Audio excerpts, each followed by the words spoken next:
one of the most powerful words, I believe, in therapeutic residential care is the word we. Mm, We. How are we? Actually, what's going on? We don't usually do that. hmm We don't need to do that when things are difficult. We can do it a different way.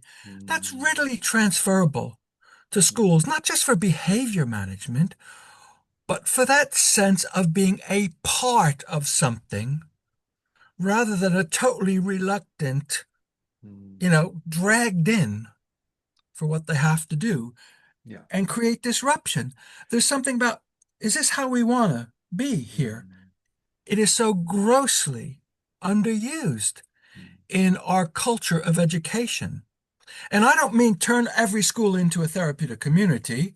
That would be perverse. mm, But it is providing a space where people can be together and just think mm. together about how we are. Yeah. Yeah. And it's a very powerful thing, readily transferable. Mm, Mm, And it mm, highlights the importance of the language that we use. indeed. And Yes. yeah, and it also to me, it sends chills down my spine when I think that the often um, one of the more common ways of schools in our where I am, and I'm presuming in many jurisdictions, if not all Mm, around the world, um, is when children when the school is having significant difficulty with managing a child, then mm, they exclude the child from the we. yes. Mm. Mm, mm, And they set them apart as a child apart. And yes. then, of course, if they don't feel part of the Mm, community, then mm, they won't conform to the standards yeah. of the community. Mm. Yes. It's it's this sense of belonging, Mm. Yeah. belonging. Yeah. And what's the word?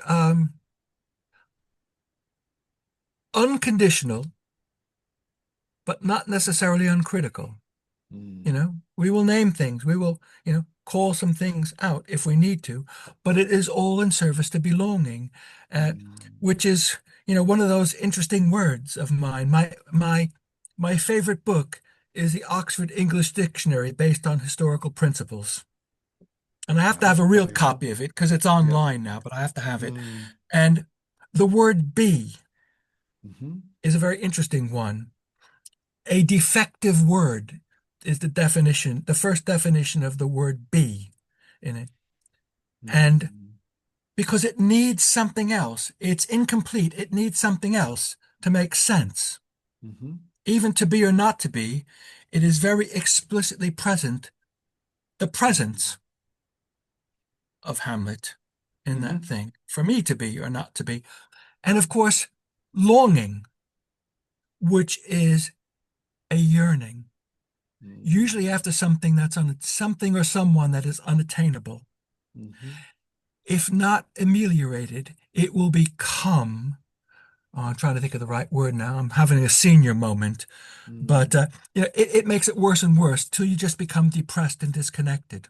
hmm But if you put be, a Yeah. defective word, and longing together, you create something, you forge something, and it's about belonging, hmm being a part of something and some others rather than apart from. So, mm as we know in atomic theory, fission, putting things together, creates a very powerful bond. hmm And fusion, nuclear fusion, breaks the bond and creates terrible things.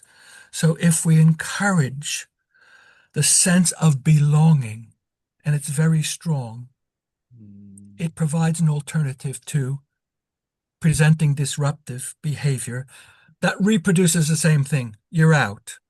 Not for the first time in your life, probably, and probably not for the last time. It mm continually happens because there's never been enough space to hold hmm the presence and make someone feel they belong. And as you will know from attachment and attachment disorders, mm it is sometimes you can get in too close, as well as other times far away. So it's about emotional and social distance regulation. A Mm, good enough connection, as Winnicott mm. says.